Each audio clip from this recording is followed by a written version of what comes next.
ജീവിതത്തിൽ നമ്മൾ ചെയ്യുന്ന ചെറിയ കാര്യങ്ങൾ ചിലപ്പോൾ നമുക്ക് വലിയ ഉപകാരമായിട്ട് മാറും. പരീക്ഷ ഹാളിലേക്ക് വാച്ചും കുപ്പിവെള്ളവും എല്ലാം എടുത്ത് പോകുന്നവരെ കണ്ടിട്ടില്ലേ? ഇതൊന്നുമില്ലാതെയും ആളുകൾ പരീക്ഷ എഴുതാൻ പോകും, പരീക്ഷ പാസ്സാവും, ചില ആളുകൾ തൂക്കും, അതൊക്കെ സംഭവിക്കും.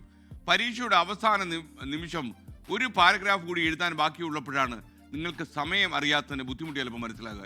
അയ്യോ സമയം കഴിഞ്ഞു. കുറച്ച് കടുപ്പമുള്ള ചോദ്യപേപ്പറാണെങ്കിലോ ഇടയ്ക്ക് കുറച്ച് വെള്ളം കുടിക്കാൻ കിട്ടിയിരുന്നെങ്കിൽ എന്ന് നമ്മൾ അറിയാതെ ചിന്തിച്ചു പോകും. അപ്പോഴാണ് കുപ്പിവെള്ളവുമായി വരുന്നവരെ കുറിച്ച് നമ്മൾ അറിയാതെ ആലോചിച്ചു പോകുക. ഒരു വാച്ച് ധരിച്ചതിൻ്റെ പേരിൽ ജീവൻ തന്നെ തിരിച്ചു കിട്ടിയ ഒരാളുടെ കഥയാണ് ഞാൻ ഇന്ന് പറയുന്നത്. വിയറ്റ്നാം യുദ്ധം നടക്കുന്ന കാലം.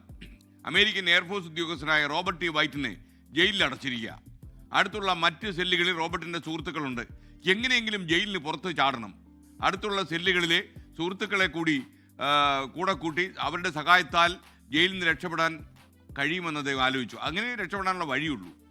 ആകെ കയ്യിലുള്ളത് ഒരു മെറ്റാലിക് വാച്ചും. എന്തു ചെയ്യും? എല്ലാ ദിവസവും വൈകുന്നേരം 3:15 ആകുമ്പോൾ റോബർട്ട് തൻ്റെ മെറ്റാലിക് വാച്ചിൽ 3 തവണ വിരൽ കൊണ്ടും തട്ടും. ആ ശബ്ദം ഒരു സന്ദേശമാണ്. തയ്യാറായിരിക്കുക എന്നാണ് ആ സന്ദേശം. മറുപടി എന്നാണ് മറ്റുള്ളവർ സൂര്യപ്രകാശം അവരുടെ വാച്ചിലൂടെ പ്രതിഫലിപ്പിക്കും. അങ്ങനെ നടത്തിയൊരു പ്ലാനിങ്ങിലൂടെയാണ് ഒടുവിൽ ഈ റോബർട്ടും കൂട്ടരും ജയിൽ ചാടുന്നത്. ചുമ്മാ കയ്യിൽ കിട്ടിയ ഒരു മെറ്റാലിക് വാച്ച് കൊണ്ട് ജീവൻ വരെ രക്ഷിക്കാൻ സാധിക്കും എന്ന് റോബർട്ട് തെളിയിച്ചു. നമ്മൾ ചെയ്യുന്ന ചില കുഞ്ഞു കുഞ്ഞു കാര്യങ്ങൾ ചിലപ്പോൾ നമ്മുടെ ജീവിതത്തിൽ വഴിത്തിരിവുണ്ടാകും. ചിലപ്പോൾ അവ നമ്മുടെ രക്ഷയ്ക്കെത്തിയെന്ന് വരും. അപ്പോൾ ചെറിയ കാര്യങ്ങൾ ചെയ്യുമ്പോഴും അതിന് വിലയുണ്ടെന്ന് മനസ്സിലാക്കുക. ചിലപ്പോൾ ആ വിലയായിരിക്കും നമ്മുടെ ജീവിതത്തെ വളരെ വിലപ്പെട്ടതാക്കുന്നതും ചിലപ്പോഴൊക്കെ നമ്മളെ രക്ഷപ്പെടുത്തുന്നതും. ലോകത്തെവിടെയായാലും ഏത് സമയത്തും 24 വാർത്തകളും ഓഗ്മെന്റഡ് റിയാലിറ്റി പാക്കേജുകളും എക്സ്പ്ലെയിനറുകളും വിശദമായി കാണാൻ ഞങ്ങളുടെ യൂട്യൂബ് ചാനൽ നിങ്ങൾക്ക് സബ്സ്ക്രൈബ് ചെയ്യാം.